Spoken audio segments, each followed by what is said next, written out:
तसं आपण बघितलं असेल का जी 12 तारखेला जी काही धाड रेड पडली आणि तिथं राजू डेरंगे म्हणून जो क्लर्क आहे तो क्लर्क रंगेहात पकडला। तिची जी काही सूत्रांची माहिती किंवा आपल्याला सगळ्यांना माहीत आहे त्याच्यावर तात्काळ आपण हा प्रकार इथं होत होता याची कधी मला अशी सुस्पष्ट कल्पना कधीही नव्हती।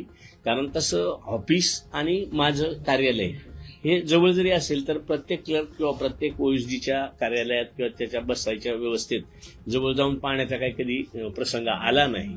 परंतु जे झालंय ते अतिशय दयनीय, अतिशय कलंक लावणारं असं ते वर्तन त्या ठिकाणी केलं गेलंय आणि म्हणूनसाठी मी तात्काळ राजू डेरंगे हे आता पोलीस कस्टडीत किंवा कायद्याच्या कचाट्यात सापडलेले आहेत, त्यांची चौकशी सुरू आहे।